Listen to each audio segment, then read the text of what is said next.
এই নতুন বছরটা আমরা যেন বেশি বেশি আল্লাহর শুকরিয়া দিয়ে নতুন বছরটাকে সমৃদ্ধ করতে পারি, বেশি বেশি যেন আল্লাহর ইবাদত করতে পারি।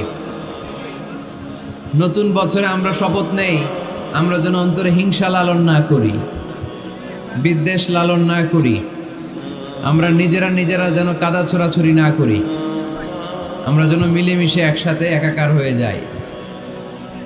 আল্লাহ তুমি কবুল করো, আমরা পড়ি আমিন। 60টা জিনিস মানুষ মরে যাওয়ার পরে তার কবরে পৌঁছতে থাকে। ইন্না মিম্মা ইয়ালহাকুল মুমিন মিন হাসানাতিহি বা'দা মাউতিহি। মানুষ মরে যাওয়ার পরেও যে 60টা জিনিস তার কবরে পৌঁছায় তার মধ্যে একটা হচ্ছে মসজিদান বানাহু। সে যে মসজিদ বানিয়ে গিয়েছে ওই মসজিদের সওয়াব। সুবহানাল্লাহ পড়েন। আপনি টাকা দিয়ে মসজিদ বানিয়ে দিলেন, ওই মসজিদে মুসল্লিরা নামাজ পড়ে, রোজাদাররা এসে ওখানে ইফতার খায়, তাহাজ্জুদ আদায়কারীরা তাহাজ্জুদ পড়ে, তাদের সওয়াবের কমতি হবে না, কিন্তু তাদের সওয়াবের একটা পার্সেন্টেজ সওয়াব যে ব্যক্তি মসজিদ বানালো তার আমলনামায় আল্লাহ ঢুকিয়ে দেয়। সুবহানাল্লাহ বলতে পারলেন না?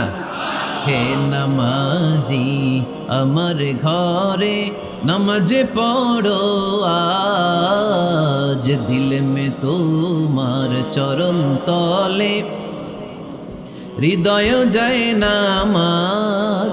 হে নামাজি আমার ঘরে নামাজে পড়ো আজ, দিল মে তোমার চরণ তলে হৃদয় যায় নামাজ। পড়েন আল্লাহু আকবার।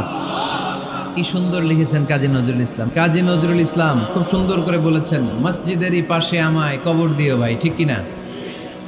মসজিদেরই পাশে আমায় কবর দিও ভাই, যেন গোরে হতে মুয়াজ্জিনের আযান শুনতে পাই।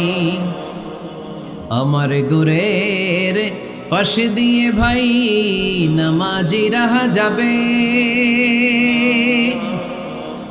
পবিত্র সেই পায়ের ধ্বনি এ বান্দা শুনতে পাবে। গোরা যাব হতে গুনাহগার পাইবে রেহাই, মসজিদেরই পাশে আমায় কবর দিও ভাই। কত মানুষ নামাজি ভাই মসজিদাঙ্গিহীনাতে, আল্লাহর নামের জিকির করে লুকিয়ে গভীর রাতে। আমি তাদের সাথে ওই আল্লাহর নাম জপতে চাই, আল্লাহর নাম জপতে চাই। পড়েন সবাই। মসজিদেরই পাশে আমায় কবর দিও ভাই, যেন গোরে হতেও মুয়াজ্জিনের আযান শুনতে পাই। চিল্লায় পড়তে হবে আমিন। কি দরদ ছিল আমাদের জাতীয় কবি কাজী নজরুল ইসলামের। মসজিদের পাশে আল্লাহ তুমি আমার কবর দিও। আল্লাহ এই দোয়াটা কবুল করে নিয়েছে, ঠিক কিনা? ওনার কবরের পাশে মসজিদ আছে না নাই? আছে। এজন্য মসজিদের সাথে সম্পর্ক জুড়ে দেওয়া এটা ইমানদারের আলামত, আর মসজিদকে ঘৃণা করা এটা মুনাফিকের আলামত। এজন্য আমরা যেন আমাদের হৃদয়টাকে মসজিদের সাথে জুড়ে দেই, মসজিদের সাথে যেন সুসম্পর্ক থাকে। মসজিদ সবার, মসজিদ নিয়ে দলাদলি নাই। দলাদলি আছে অনেক জায়গায়। হানাফি মসজিদ, আহলে হাদিস মসজিদ এরকম আমরা দেখি বা শুনি, এটা ঠিক না। হানাফি মসজিদ বলে কোনো কথা নাই, আহলে হাদিস মসজিদ বলে কোনো কথা নেই। মসজিদ সবার। ছোট্টখাট্ট বিষয় নিয়ে মসজিদে মারামারি, একজন হাত তোলে আরেকজন তোলে না, কিলাকিলি আছে না নাই? একজন বলে জোরে আমিন, আরেকজন আস্তে আমিন, মারামারি আছে না নাই? এগুলো কি মারামারি করার কোনো বিষয়? কথা বলেন। সালাতে ফরজ আছে, ওয়াজিব আছে, সুন্নাহ আছে। খেয়াল করে বুঝবেন, ফরজ যদি নষ্ট হয় সালাত ভঙ্গ হয়, you have to repeat your সালাত। ওয়াজিব নষ্ট হলে সালাত ভঙ্গ হয় না, নতুন করে পড়া লাগে না, সেজদায় সাহু দিলেই সালাত আদায় হয়ে যায়। আর সুন্নাহ নষ্ট হলে নামাজ নষ্টও হয় না, নতুন করে পড়াও লাগে না, সৌ সেজদাও লাগে না, নামাজ আদায় হয়ে যায় সুন্নাহ নষ্ট হলে। এই যে হাত তোলা না তোলা এটা সুন্নাহ, আমিন জোরে বলা না বলা এটা কি সুন্নাহ। যেটা কোনো কারণে কেউ না করলেও তার নামাজ কবুল করে নিবে কে? আর এই সব সুন্নত লই আঙ্গ দেশে গিলাগিলি, মৌলভীবাজারে মাশাআল্লাহ এগুলা নাই, এখানেও আছে।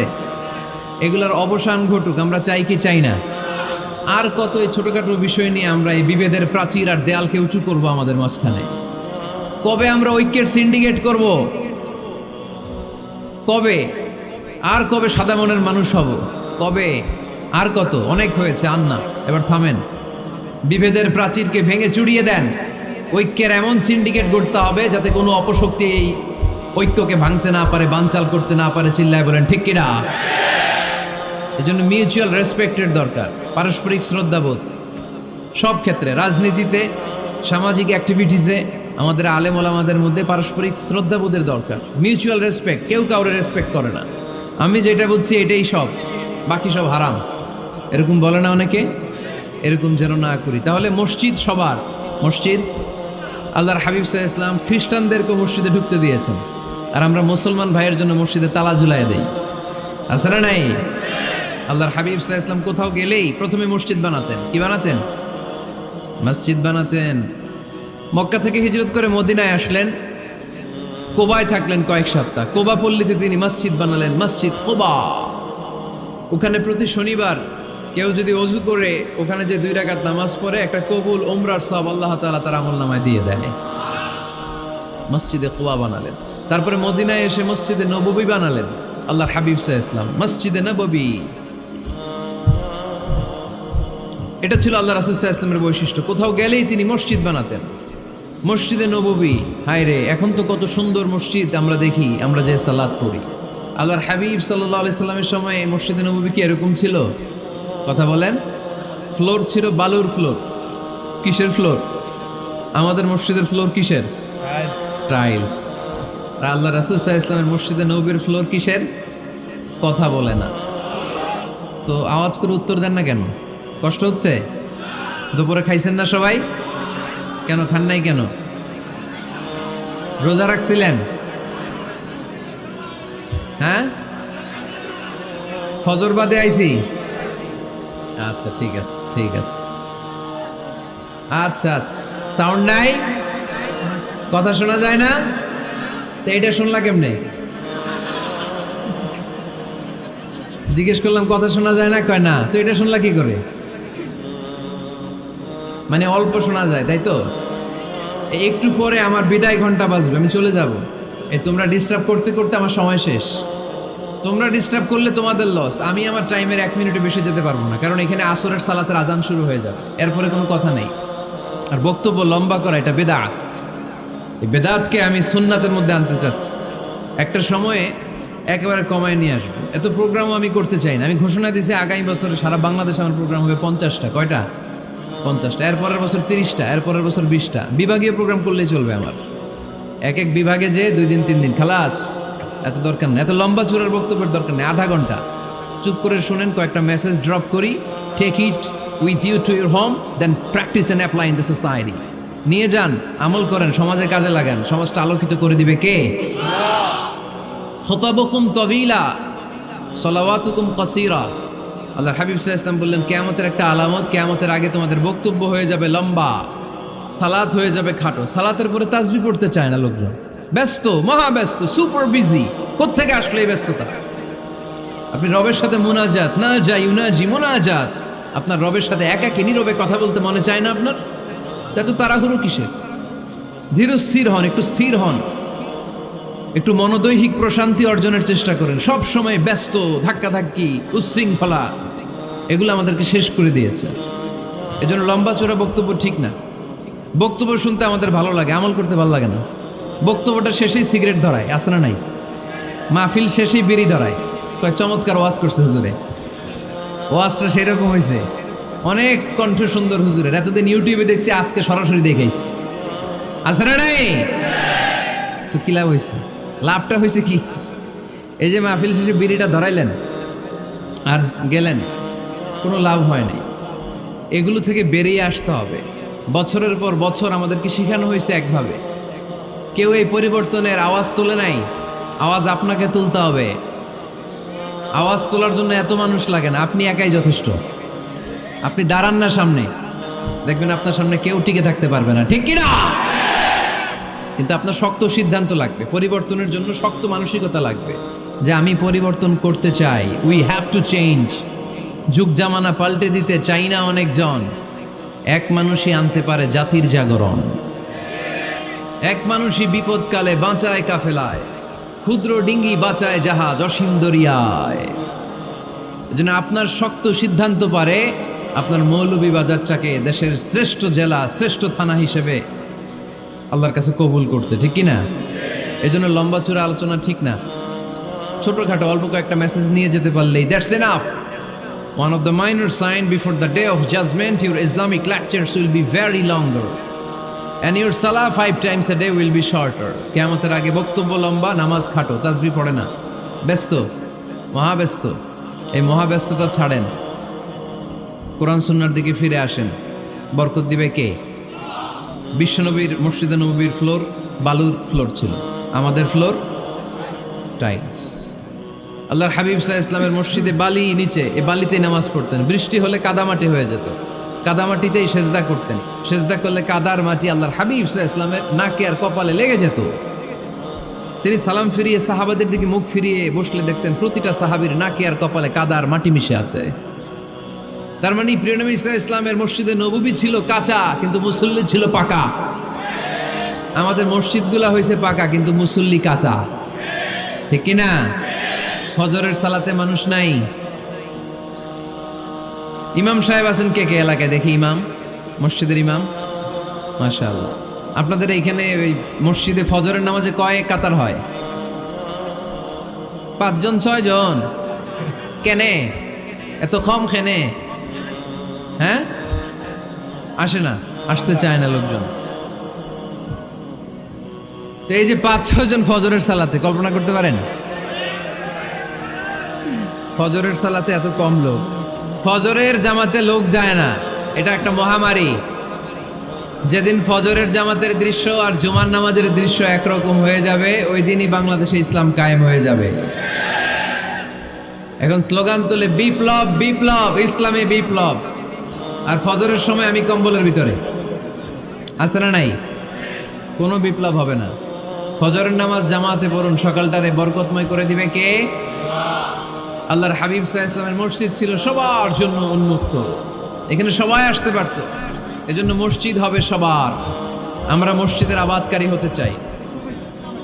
এজন্য রাব্বুল আলামিন বলেন, ইন্নামা ইয়া'মুরু মাসাজিদাল্লাহি মান আমানা বিল্লাহি ওয়াল ইয়াউমিল আখির وأقام الصلاة وآتى الزكاة ولم يخش إلا الله فعسى أولئك أن يكونوا من المهتدين। সুবহান আল্লাহ পড়েন। রব্বুল আলামিন বললেন মসজিদের আবাদকারী হবে তারা যারা আল্লাহর প্রতি ঈমান আনে, আখিরাতের প্রতি ঈমান আনে, যারা সালাত কায়েম করে, যারা যাকাত আদায় করে, যারা দুনিয়ার কাউকে ভয় পায় না, ভয় পায় একজনকে। চিল্লায় বলেন তিনি কে? যাদের হৃদয়ে আছে আল্লাহর ভয়, তারা কবু পথ ভুলে যায় না। আল্লাহর প্রেম ছাড়া এই দুনিয়া কারো কাছে কোনো কিছু চায় না, ঠিক কিনা? তাহলে যারা মসজিদের আবাদকারী, এরা ভয় পায় একজনকে। চিল্লায় বলেন তিনি কে? মসজিদের আবাদকারীদের প্রথম গুণ, তারা আল্লাহে বিশ্বাস করে, তারা আখিরাতে বিশ্বাস করে, তারা সালাত কায়েম করে, তারা যাকাত আদায় করে, তারা আল্লাহ ছাড়া পৃথিবীর কাউরে ভয় পায় না। আল্লাহ বলেন ফাআসা উলাইকা আইয়াকুনু মিনাল মুহতাদিন। আশা করা যায় তারাই হলো হেদায়েতের রাস্তার উপরে আছে, ঠিক কি না? তারাই মসজিদের আবাদকারী, যারা মসজিদে যায়, সালাত আদায় করে। এখন মসজিদের আবাদকারী আপনি হতে চান, আপনি মসজিদে যান না, আপনি আবাদকারী হতে পারবেন? মসজিদের অনেক সভাপতি আছে, মসজিদে যায় না, আছে না নাই? মৌলভীবাজারে এই সমস্যা বোধহয় নাই। মসজিদের সেক্রেটারি মসজিদে যায় না, আছে না নাই? তাহলে হইলো, এটা হইলো, এটা মেনে নেওয়া যায়? এজন্য সভাপতি সাহেবরা, আপনি কষ্ট করে মসজিদ বানিয়েছেন, মসজিদে যাবেন। সভাপতি সাহেব, আপনি মসজিদে যাবেন। সেক্রেটারি সাহেব, আপনি মসজিদে যাবেন, তাহলে আপনি সঠিক মসজিদের আবাদকারী হবেন, ঠিক কিনা? আমরা মসজিদের আবাদকারী হতে চাই, ইনশাআল্লাহ। পড়েন উমরানুল মাসাজিদ। মসজিদের আবাদ কি করে করতে হয়? মসজিদ আবাদ করার এক নাম্বার মাধ্যম হচ্ছে মসজিদ নির্মাণ করা। কি করা?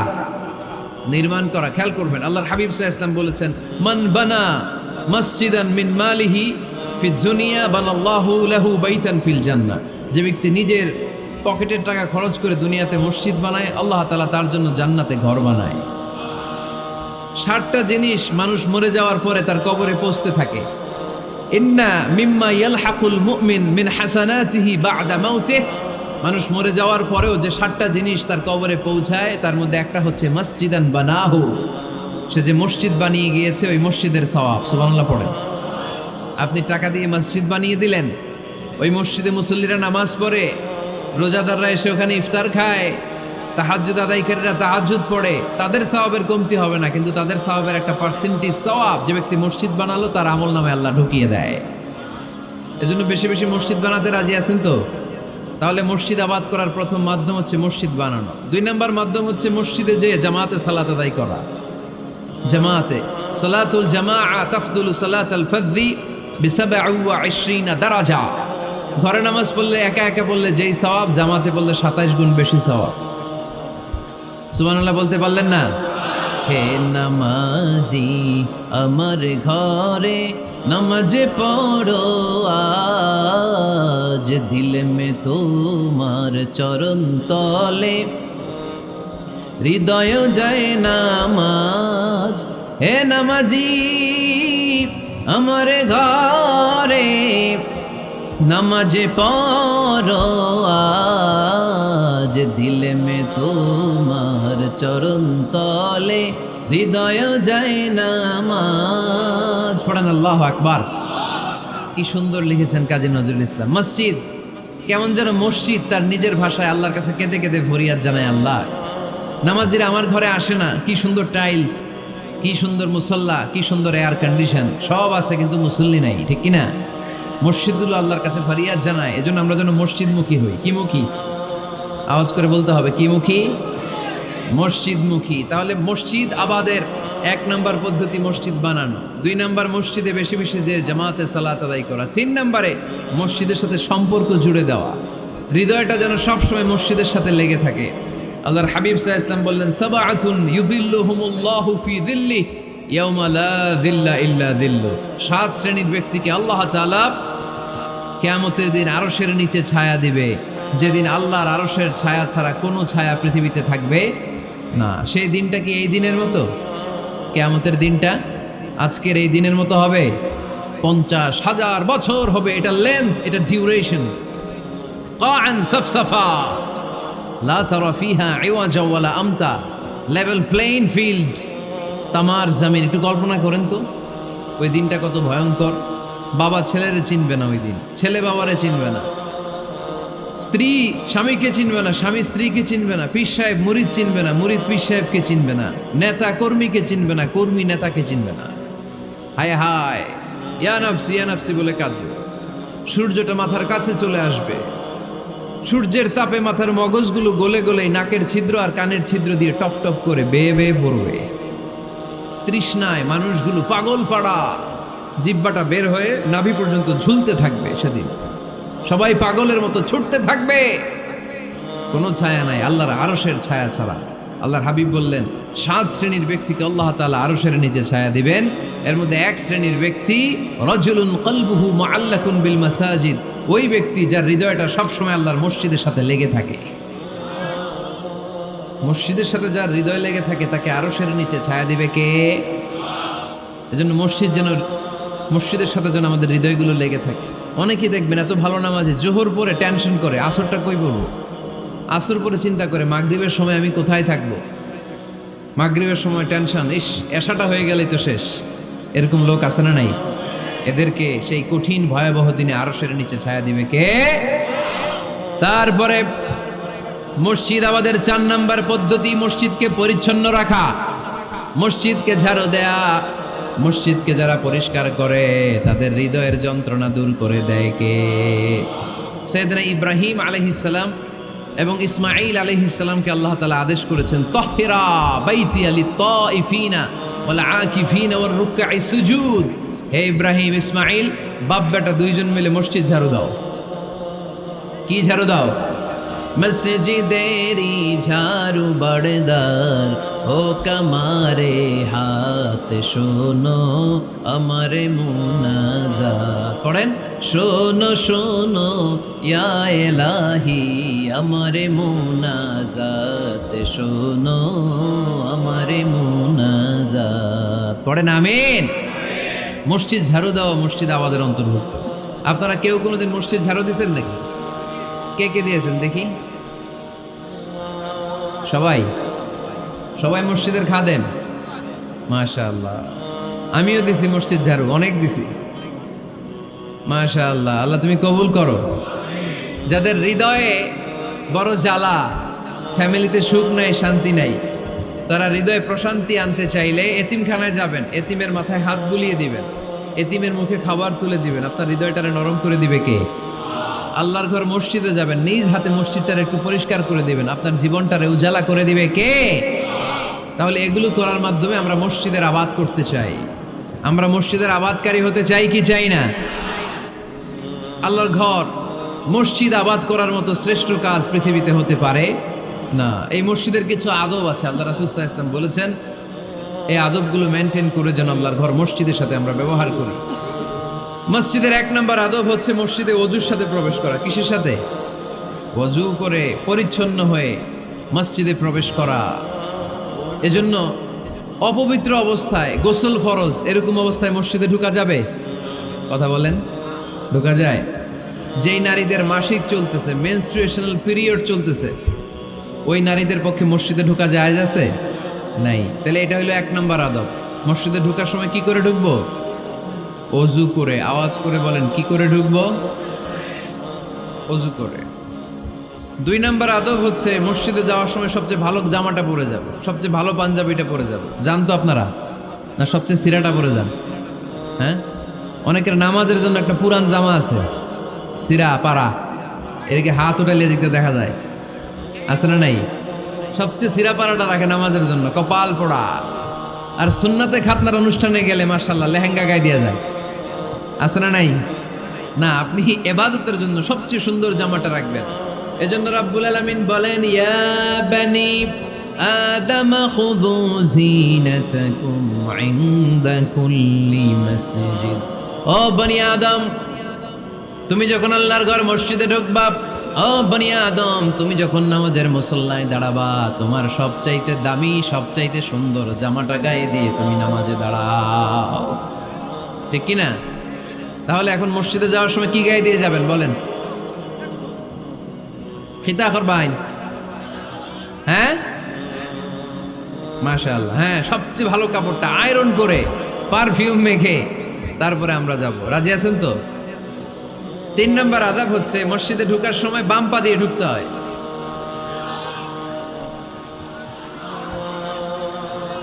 কোন পা? আরো জোরে।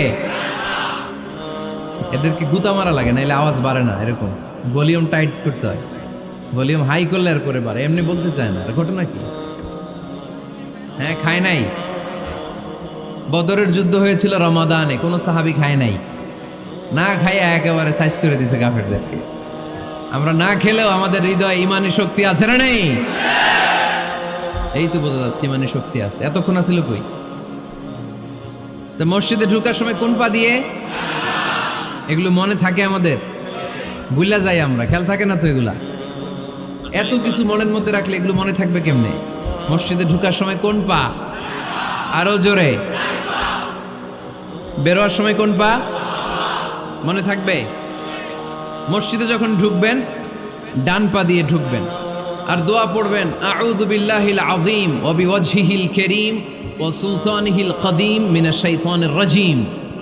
বিষ্ণু ইসলাম বললেন, যে ব্যক্তি মসজিদে ঢোকার সময় এই দোয়াটা পড়বে, শয়তান আফসোস শুরু করে, সে বলে, হায় হায়, আজকের দিনের জন্য, সারা দিনের জন্য তো তুই আমার ওয়াসওয়াসা থেকে বেঁচে গেলি, আজকের সারা দিনের জন্য তোরে আমি হারালাম, আজকের সারাটা দিন আল্লাহর পক্ষ থেকে প্রোটেকশন নিয়ে তুই বেঁচে গেলি, আজকের জন্য যা, কালকে তোরে আমি ধরবো। এজন্য এই দোয়াটা পড়ার দরকার আছে না? আউযু বিল্লাহিল আযীম ওয়া বিওয়াজহিল কারীম ওয়া সুলতানিহিল কাদীম মিনাশ শাইতানির রাজীম। 4টা বাক্যের দোয়া। মুখস্থ করতে কষ্ট হলে যে ইউটিউবে চলে যাবে আজকেই, ওখান থেকে শুনে আপনারা মুখস্থ করে নেবেন, এই দোয়াটা পড়বেন। তাহলে ওই দিনের জন্য শয়তানের ওয়াসওয়াসা, টেম্পটেশন, প্রভোকেশন থেকে আপনি আল্লাহ তাআলার প্রোটেকশনে চলে গেলেন। সুবহানাল্লাহ পড়েন। তারপর আল্লাহর হাবিব বললেন, ঢোকার আগে আমারে সালাম দাও। পড়বেন, আসসালামু আলাইকা আইয়ুহান নাবিয়্যু ওয়া রাহমাতুল্লাহি ওয়া বারাকাত। এই 2টা জিনিস যখন করে ফেললেন, তখন ডান পা দিয়ে পড়বেন, আল্লাহুম্মা আফতাহ লি আবওয়াবা রাহমাতিক। সুবহানাল্লাহ পড়েন। আল্লাহুম্মা আফতাহ লি, ও আল্লাহ আমার জন্য তুমি খুলে দাও আবওয়াবা রাহমাতিক, তোমার রহমতের দরজা। তার মানে মসজিদে ঢুকলে রহমত পাওয়া যায় কি যায় না? মসজিদে ঢুকলে পাওয়া যায় রহমত। মসজিদের বাইরে রহমতের কথা আল্লাহ বলে নাই, মসজিদের ভিতরে রহমত। কোথায় রহমত? কোথায়? মসজিদের ভিতরে রহমত আছে না? তার প্রমাণ, মসজিদে ঢুকলেই শান্তি লাগে কেমন জানি, আর ঘুমে ধরে। মসজিদে ঘুমাইছেন কারা কারা দেখি? সবাই ঘুমাইছেন? আরে আমি কত ঘুমাইছি। জুমার নামাজের সময় যে কি ঘুম আসে, আসে আসে কমন পড়ছে, একেবারে কমন পড়ে গেছে। ঘুম আসে কারণ রহমত, রহমতের ঝিরি ঝিরি বাড়িধারা আল্লাহ তাআলা আরশের উপর থেকে নাজিল করতে থাকে। আর এই রহমতের কারণে হৃদয়টা প্রশান্ত হয়ে যায়, অনেকের ঘুমও চলে আসে, ঠিক কি না? এজন্য আল্লাহুম্মা আফতাহ লি আবওয়াবা রাহমাতিক, ও আল্লাহ তোমার রহমতের দরজাগুলো আমার জন্য খুলে দাও। এই দোয়া পড়লে রহমতের দরজা খুলে দেয় কে? আবার মসজিদ থেকে যখন বের হবেন তখন কোন পা দিয়ে? জোরে বলেন। বাম পা দিয়ে কি পড়বেন? আল্লাহুম্মা ইন্নী আসআলুকা মিন ফাদলিক, ও আল্লাহ তোমার কাছে আমি তোমার পক্ষ থেকে ফদল চাই, মানে রিজিক চাই। রিজিক দেওয়ার মালিক কে? তার মানে খুব সোজা সাপটা কথা হচ্ছে, মসজিদের ভিতরে পাওয়া যায় রহমত, আর বাইরে পাওয়া যায় ফদল বা রিজিক। বাইরে পাওয়া যায় কি? রিজিক। মসজিদের ভিতরে রিজিক আছে। তার মানে সারাদিন মসজিদে বসে থাকলে রিজিক মিলবে? নামাজের সময় নামাজ পড়তে হবে, কাজের সময় কাজ করতে হবে। এটাই হচ্ছে ইসলামের বিধান। নামাজের সময় নামাজ, কাজের সময়। আমি প্রশ্ন করবো, আওয়াজ করে উত্তর দেন। নামাজের সময়, কাজের সময়, নামাজের সময়, কাজের সময়। এটা মনে থাকবে। এজন্য আল্লাহ বলেন, ফাইদা কুদিয়াতিস সালাতু ফান্তাশিরু ফিল আরদি ওয়াবতাগু মিন ফাদলিল্লাহ। যখন তোমাদের সালাত শেষ হয়ে যায়, আল্লাহর রিজিক অন্বেষণের জন্য আল্লাহর জমিনে তোমরা ছড়িয়ে যাও। নামাজের সময় আসবেন, নামাজ শেষ বের হয়ে যান। ফান্তাশিরু ফিল আরদ, জমিনে ছড়িয়ে পড়ো। নামাজ শেষ, চেয়ারম্যান সাহেব চলে যাবে ইউনিয়ন পরিষদের ভেতরে, ছাত্ররা চলে যাবে হাই স্কুলে, মেম্বার অফ দ্য পার্লামেন্ট চলে যাবে সংসদে, সেনাবাহিনীর লোকেরা চলে যাবে ক্যান্টনমেন্টে, ব্যবসায়ীরা চলে যাবে তাদের বাজারে, সিএনজি ওয়ালারা সিএনজি নিয়ে ব্যবসা শুরু করবে, রাস্তায় নেমে যাবে। চিল্লায় বলেন ঠিক কিনা? এটাই ইসলামের বিধান। নামাজের সময় নামাজ, কাজের সময়। আচ্ছা, তাহলে প্রথম সুন্নাত পেলাম, পবিত্র হয়ে ঢুকবো, ভালো জামা পরে ঢুকবো। 2 নাম্বার। 3 নাম্বার, ঢুকার সময় কোন পা? বের হওয়ার সময়। 4 নাম্বার, মসজিদে ঢুকেই 2 রাকাত। মসজিদে ঢুকে কয় রাকাত পড়েন আপনারা? তাহিয়াতুল মসজিদ। মসজিদে আপনি ওয়েলকাম জানাবেন, ঢুকেই 2 রাকাত পড়বেন, ওযু করলেই 2 রাকাত। আল্লাহর হাবিব সাল্লাল্লাহু আলাইহি ওয়াসাল্লাম মসজিদে নববীতে জুমার খুতবা দিচ্ছেন। খুতবা চলাকালীন সময়ে এক সাহাবী এসে মসজিদের মধ্যে বসে পড়লেন। আল্লাহর হাবিব সাল্লাল্লাহু আলাইহি ওয়াসাল্লাম সাহাবীরে বললেন, দাঁড়াও। সাহাবী দাঁড়ালেন। আল্লাহর নবী জিজ্ঞেস করলেন, কেন বসে বললা? 2 রাকাত পড়ছো নাকি? সাহাবী বলে, পড়ি নাই। বিশ্বনবী বললেন, তাহলে তাড়াতাড়ি 2 রাকাত নামাজ পড়ে বসে যাও। সুবহানাল্লাহ পড়ো। 2 রাকাত পড়ো নাই তো পড়ো, দাঁড়াও, তারপরে বসো। দেখেন, খুতবা চলাকালীন সময়ে আমাদের খতিবরা কখনো খুতবা থামায়? কথা বুঝেন নাই? জুমার খুতবা আপনারা শুনেন না? খুতবা চলতেছে, ওই মুহূর্তে ইমাম সাহেবরা কখনো খুতবা থামায়? মাঝখানে কোনো ঝামেলা হলে থামায় না। প্রথম খুতবা শেষ, বসে, তারপরে দ্বিতীয় খুতবা। খুতবার মাঝখানে কোনো থামাথামি নাই। কিন্তু আল্লাহর হাবিব সাল্লাল্লাহু আলাইহি সাল্লাম কেমন খতিব ছিলেন দেখেন। আল্লাহর হাবিব সাল্লাল্লাহু আলাইহি সাল্লামের খুতবা দেওয়ার স্টাইল অ্যান্ড অ্যাটিটিউড এবং আমাদের খুতবা দেওয়ার স্টাইল অ্যান্ড অ্যাটিটিউড আল্লাহ রাসূল সাল্লাল্লাহু আলাইহি ওয়াসাল্লামেরটা কত প্রাণবন্ত ছিল। আল্লাহ রাসূল সাল্লাল্লাহু আলাইহি ওয়াসাল্লাম সোসাইটি ওরিয়েন্টেড একজন পার্সোনালিটি ছিলেন, সমাজের মানুষ কেন্দ্রিক, খুব সামাজিক ছিলেন আল্লাহ রাসূল সাল্লাল্লাহু আলাইহি ওয়াসাল্লাম। তিনি দেখলেন একজন বসে পড়ছে, উনি খুতবা থামায় দিলেন, জুমার খুতবা থামায় বললেন, এই নামাজ পড়ছো না, পড়ো 2 রাকাত পড়ো। আবার খুতবা শুরু করলেন, সুবহানাল্লাহ পড়বেন না? একবার তিনি খুতবা দিচ্ছেন, দেখলেন আল্লাহ রাসূল সাল্লাল্লাহু আলাইহি ওয়াসাল্লামের 2 জন নাতি হাসান আর হুসাইন রাদিয়াল্লাহু তাআলা আনহুমা, ছোট্ট মানুষ, কাতারের ভিতরে ঢুকে কোন সাহাবী টুপি টান দেয়, কারো পাগড়ি ধরে টান দেয়, একজন এদিকে দৌড় দেয়, আরেকজন ওদিকে দৌড় দেয়, মসজিদে একটা ডিস্টার্ব হচ্ছে। আল্লাহর হাবিব সাল্লাল্লাহু আলাইহি ওয়াসাল্লাম খুতবা থামিয়ে দিলেন, মিম্বার থেকে নেমে আসলেন, 2 নাতিকে 2 হাতে ধরলেন, ধরে আস্তে করে জান্নাতের এই 2 সর্দারকে নিয়ে মিম্বারের উপরে দাঁড়ালেন, এই হাতে এই নাতি, ওই হাতে আরেক নাতি। এরপর দাঁড়িয়ে দাঁড়িয়ে তিনি বাকি খুতবা দিলেন, পড়েন সুবহানাল্লাহ। কত প্রাণবন্ত খুতবা! উনিও খুতবা দিতেন, আমরাও খুতবা দেই। আল্লাহর হাবিব সাল্লাল্লাহু আলাইহি ওয়াসাল্লাম খুতবা দিচ্ছেন, এক সাহাবী এসে বলল, ইয়া রাসূলুল্লাহ, মদিনায় দুর্ভিক্ষ, বৃষ্টি নাই, আপনি বৃষ্টির দোয়া করেন। রাসূল সাল্লাল্লাহু আলাইহি ওয়াসাল্লাম খুতবা থামায় দিলেন, থামায় দিয়ে দোয়া শুরু করলেন, আল্লাহুম্মা আসকিনা গাইসান মুগীসান মারিআন মুরিআন নাফিআন গায়রা দার আজিলান গায়রা আজল। আল্লাহ, উপকারে বৃষ্টি দেন, যে বৃষ্টিতে আমাদের ফসল জন্মাবে, সবুজ ঘাস লতা পাতা জন্মাবে, আমাদের গবাদি পশুর রিজিক বাড়বে, এরকম উপকারী বৃষ্টি আমাদেরকে দিয়ে মদিনাটারে ধন্য করে দেন। বৃষ্টি শুরু হলো, জুমাবার বৃষ্টি, শনি রবি সোম মঙ্গল বুধ বৃহস্পতি শুক্র, টানা 7 দিন বৃষ্টি। এবার বৃষ্টির চোটে মদিনায় বন্যা হয়ে গেছে।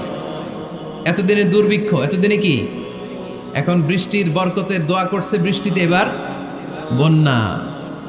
যেই সাহাবী বৃষ্টির জন্য দোয়া করতে বলেছিলেন, পরের জুমাবারের খুতবার সময় এসে ওই সাহাবী বলেন, ইয়া রাসূলুল্লাহ, আবার খুতবার মাঝখানে, ইয়া রাসূলুল্লাহ, আর বৃষ্টির দরকার নেই, আর দরকার নেই, এবার বৃষ্টি বন্ধের দোয়া করেন।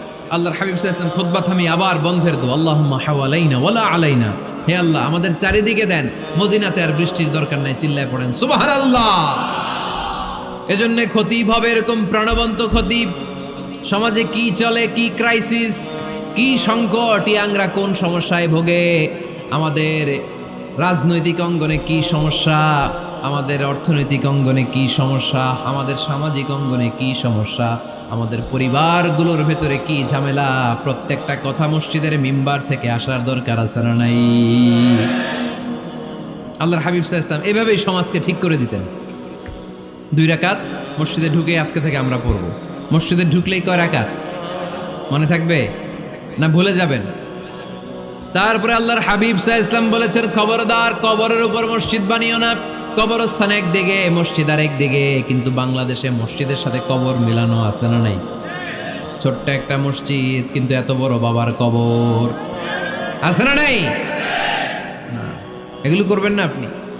আগে হবে মসজিদ, পরে কবরস্থান। যেমন মসজিদে নববী হয়েছে আগে, তারপরে বিশ্বনবীর কবর এখানে আছে না নাই? মসজিদে নববী প্রতিষ্ঠিত হয়েছে আগে, পরে বাকি কবরস্থান আছে না নাই? কিন্তু কোন আল্লাহর ওলির কবরস্থানের উপরে যদি মসজিদ বানান, তার উপর লানাত দিয়েছে কে? লানা রাসূলুল্লাহ আলাল ইয়াহুদ ওয়ান নাসারা ইত্তাখাযু কুবুর আমবিয়াইহিম মাসাজিদা। আল্লাহর রাসূলের লানত ইহুদি নাসারাদের উপর, কারণ ইহুদি আর নাসারাদের একটা খাসলাত, একটা বৈশিষ্ট্য ছিল, তারা তাদের নবীদের কবরের উপরে মসজিদ বানায় ফেলত। এটা করা যাবে? এজন্য এলাকায় এলাকায় এই ঝামেলা, কবর আর মসজিদ হবে আলাদা। আবার মসজিদের কেবলার দিকে যেন কবরস্থান না হয়, তাহলে শিরক হওয়ার সম্ভাবনা আছে না নাই? খুব সাবধান, আল্লাহ সব মাফ করে কিন্তু শিরক মাফ করে না, ঠিক কি না? শিরক হচ্ছে মহাপাপ, সব পাপের বাপ। এজন্য আমরা সব করলেও শিরকের গুনাহ মুসলমান কখনো করতে পারে। এরপর আল্লাহর হাবিব বললেন, মসজিদকে পরিষ্কার পরিচ্ছন্ন রাখো, এটাও মসজিদের আদাব। মসজিদে আতর লাগিয়ে দেন, বাখুর জ্বালিয়ে দেন। আপনাদের এই এলাকার মধ্যে তো বাখুরের অভাব নাই, আগরের অভাব নাই, ঠিক কিনা? গতকাল প্রোগ্রাম ছিল কই? সুজানগর, আগরের রাজধানী। আগর চিনেননি আপনারা? হ্যাঁ, এই যে দেহনেল উদ পারফিউম, আপনাদের এই যে মাহাতাব সাহেবের আল হারামাইন, এরপরে যে আজমল কোম্পানি, এও আপনাদের এই মৌলভীবাজার এলাকার। এরকম অনেক কোম্পানি আছে দুবাই ভিত্তিক, গোটা বিশ্বে ওনারা ব্র্যান্ডিং করেছে। এগুলোর র ম্যাটেরিয়াল, কাঁচামাল যায় হচ্ছে আপনাদের মৌলভীবাজার থেকে। সম্মানিত ভাইয়েরা, মসজিদ পরিষ্কার পরিচ্ছন্ন রাখবেন, এই বাখুর জ্বালাবেন, দেহনেল উদ এই পারফিউমগুলো ছড়িয়ে দিবেন। মসজিদের মধ্যে অনেক মসজিদে দুর্গন্ধ আছে না নাই? এই কার্পেটের মধ্যে ময়লা, পরিষ্কার করেন। আল্লাহর হাবিব সাল্লাল্লাহু আলাইহি ওয়াসাল্লাম বলেছেন, খবরদার। আম্মা জান আয়েশা বর্ণনা করেন, আমার রাসূলুল্লাহ সাল্লাল্লাহু আলাইহি ওয়াসাল্লাম বিবিনাইল মসজিদ ফি দুয়ার, ওয়া আন তুতাইয়াবা ওয়া তুনাজ্জাফ, আমরা যেন এলাকা এলাকায় মসজিদ বানাই, মসজিদগুলোকে যেন পারফিউম দিয়ে আতর দিয়ে সুগন্ধময় করে দেয়, বিশ্বনবী আদেশ করেছেন। সুবহানাল্লাহ পড়েন। এজন্য কোনো অপরিচ্ছন্ন মসজিদ থাকতে পারবে না। মসজিদের পাশ দিয়ে গেলে আতরের ঘ্রাণে আমোদ হয়ে লোকজন যেন বুঝতে পারে এটা আল্লাহর ঘর, মসজিদ। চিল্লায় বলেন ঠিক কি না? এরপরে আল্লাহর হাবিব সাল্লাল্লাহু আলাইহি ওয়াসাল্লাম বলেছেন মসজিদের আরেকটা আদব হলো মসজিদকে অতিমাত্রায় ডিজাইন না করা। বেশি ডিজাইন করা যাবে না। এমন ডিজাইন করা যাবে না যে এটা মসজিদ বোঝাই যায় না। এত লাইটিং ফাইটিং করে, এটা কি মসজিদ না কমিউনিটি সেন্টার বোঝাই যায় না। আছে না নাই? আছে। এরকম যেন আমরা না করি সম্মানিত ভাইরা। বিশেষ করে মসজিদের সামনের দেয়ালে। কোন দেয়ালে? সামনের দেয়ালটা কেবলার দিকে যেই দেয়াল, এই দেয়ালটা হতে হবে ফ্রেশ, যাতে করে মানুষের দৃষ্টি আকর্ষণ না করে। প্রায় মসজিদের দেয়ালের মাঝখানে দেখবেন আপনি ক্যালেন্ডার ঝুলায় রাখে, আছে না নাই? মৌলভীবাজারের কি অবস্থা? খিতা খবর আছে? তো এই যে ক্যালেন্ডার ঝুলায় রাখে, ওইখানে দেখবেন বিভিন্ন মসজিদের ছবি, এতিমখানার ছবি, মানুষের ছবি। তো মানুষ নামাজও পড়ে আবার ওগুলোও তাকায়, আছে না নাই? প্রথম কাতারে পরে ওইখানে কি লেখা এগুলো পড়ে, তার ডিস্টার্ব হচ্ছে না? এই মুসল্লির দৃষ্টি যাতে অন্যদিকে না যায় এটা খেয়াল রাখতে হবে। যদি পারা যায় মসজিদের সামনে কোনো ঘড়ি টড়ি চলবে না। ঘড়ি মসজিদের পেছনের দেয়ালে, সময়সূচি পেছনের দেয়ালে, সব পেছনে। সময় কয়টা বাজে ওটা ইমাম দেখলেই চলবে, ইমাম এভাবে দেখে নিবে, আপনারাও দেখে নিবেন। কিন্তু সামনের দেয়ালটা যত সিম্পল করা যায়। আল্লাহর হাবিব সাল্লাল্লাহু আলাইহি ওয়াসাল্লাম নামাজ পড়া অবস্থায় সামনে এমন কিছু রাখতেন না যেটার দ্বারা আল্লাহর হাবিব সাল্লাল্লাহু আলাইহি ওয়াসাল্লামের সালাতে মনোযোগ অন্যদিকে চলে যায়। আমরা যখন সালাত পড়ি যদি অন্যদিকে তাকাই, ফেরেশতার মাধ্যমে আল্লাহ একটা ডাক দেয়, বলে আকবিল, এই বান্দা ফিরে আয়, তোর নজর থাকা দরকার সেজদার জায়গায়, ফিরে আয়। আপনি আবার যখন অন্যদিকে তাকান আল্লাহ বলে ফিরে আয়, সেজদার দিকে তাকা। আপনি আবার যখন ঘড়ির দিকে তাকান আল্লাহ বলে আকবিল, ফিরে আয়, সেজদার দিকে তাকা। আপনি যখন আবার অন্যদিকে তাকান তখন আল্লাহ বলে লা হাজাতা লি ইলা সালাতিক, তোর এই নামাজের দরকার আমার নাই। নাউজুবিল্লাহ পড়বেন না? তোর এই নামাজের দরকার আমার নাই। অজু করে কষ্ট করে যাকে খুশি করার জন্য আপনি সালাতে দাঁড়ালেন, উনি যদি বলে এই নামাজের দরকার নেই, তা কার জন্য নামাজ পড়লেন আপনি? কথা কি বুঝতে পেরেছেন? এই জন্য এলাকার গণ্যমান্য ব্যক্তিবর্গ আছে, আমাদের চেয়ারম্যান সাহেব আছে, আরো অন্যান্য বিজনেস ম্যাগনেটরা আছে, আপনারা মসজিদ যখন নির্মাণ করবেন সামনের দেয়ালটা যত সাদামাটা হতে পারে ততই ভালো। এমনকি জায়নামাজের মধ্যে এখন কাবা ঘরের ছবি আছে না নাই? আছে না? কি মুসলমান আমরা! নিজের কাবারে নিজে লাথি মারি নামাজের আগে, মনের অজান্তে নিজের কাবাকে নিজে লাথি মারছি। এরকম জায়নামাজ ব্যবহার করা নিষেধ। চিল্লায় বলেন ঠিক কি না? সাদা ফ্রেশ জায়নামাজ বাজারজাত করেন, আপনাদের সিদ্ধান্তই ওনাদের ব্যবসা বয়কট হয়ে যাবে। আপনারা যদি এখন থেকে মসজিদের মিনারা আর কাবা ঘরের যে প্রতিকৃতি বা ছবি, এরকম ছবি সম্বলিত জায়নামাজ কিনা বন্ধ করে দেন, এদের মার্কেট থাকবে? কথা বলেন। কালকে থেকে আমরা জায়নামাজ কেনার সময় ফ্রেশ জায়নামাজ কিনব। কোনো মসজিদ, কোনো মিনার, আমাদের কাবা ঘরের ছবি সম্বলিত কোনো জায়নামাজ কিনা যাবে? আওয়াজ করে বলেন যাবে? যাবে না। এগুলো হচ্ছে মসজিদের আদাব, এগুলো রক্ষা করে মসজিদে ঢোকার দরকার আছে না নাই? পৃথিবীতে 3টা মসজিদ সবচাইতে শ্রেষ্ঠ মসজিদ। কয়টা? আওয়াজ করে বলেন না। 1 নাম্বার মসজিদুল হারাম, ফাওয়াল্লু উজুহাকুম শাতরা, যেখানেই তোমরা নামাজ পড়ো না কেন মসজিদের হারামের দিকে হয়ে নামাজ পড়ো। কেবলা কোন দিকে আজকে? এদিকে, এইদিকে কেবলা। আমি যদি এদিকে হয়ে পড়ি নামাজ হবে না? হবে না কেন? কারণ কেবলামুখী হয়ে নামাজ পড়া ফরজ। চিল্লায় বলেন ঠিক কিনা? মসজিদুল হারাম পৃথিবীর প্রথম মসজিদ। ওখানে একটা ঘর আছে, ঘরটার নাম হলো কাবা। ইন্না আউওয়ালা বাইতিন উদিআ লিন-নাসি লাল্লাযী বিবাক্কাতা মুবারাকা। এই পৃথিবীর প্রথম ঘর, যেই ঘরটা স্থাপিত হয়েছে বাক্কা শহরে। বাক্কা মক্কার আগের নাম, এখন শহরের নাম মক্কা। আগে নাম ছিল কি? সবাই বলেন কি নাম ছিল? বাক্কা। এটা পৃথিবীর আদি ঘর। সব নবীদের পরশধন্য পদধূলিতে এই জায়গাটা বরকতময় হয়েছে। এটা এমন ঘর যেই ঘরের চারদিকে 1 রাকাত নামাজ পড়লে 1 লক্ষ রাকাতের সওয়াব পাওয়া যায়। হজ উমরা করেছেন কে কে দেখি? হজ উমরা করেছেন আপনারা না? মাশাআল্লাহ। আমরা যারা করতে পারি নাই আল্লাহ তাদেরকেও তৌফিক দাও। আমরা যেন এই কাবা ঘরে যে প্রাণ ভরে সালাত আদায় করতে পারি, আল্লাহ তৌফিক দান করো। আমরা যেন মসজিদে নববীতে যে প্রাণ ভরে সালাত পড়তে পারি, তৌফিক দান করো। আল্লাহর হাবিব সাল্লাল্লাহু আলাইহি ইসলামের কবরের সামনে দাঁড়িয়ে যেন আমরা প্রাণ খুলে মন প্রাণ উজাড় করে বিশ্বনবী সাল্লাল্লাহু আলাইহি ইসলামকে সালাম দিতে পারি। আল্লাহ তৌফিক দান করো। এই কাবা ঘরকে কেন্দ্র করে প্রতিদিন 100টা রহমত নাজিল হয়। আওয়াজ করে বলেন কয়টা? আল্লাহর হাবিব বললেন প্রতিদিন প্রতিনিয়ত 100টা রহমত নাজিল হতেই থাকে। সিত্তুন আলিত তাইফিন, 60টা রহমত তাদের উপর নাজিল হয় যারা কাবা ঘরের চারদিকে তাওয়াফ করে। আরবাঈন আলিল মুসাল্লিন, বাকি 40টা নাজিল হয় যারা কাবা ঘরের পাশে নামাজ পড়ে। ওয়া 20 আলিন নাযিরিনা ইলাল কাবা, বাকি 20টা রহমত প্রতিনিয়ত নাজিল হয় যারা তাওয়াফ করে না, সালাত আদায় করে না, শুধু কাবার গিলাফের দিকে তাকিয়ে থাকে।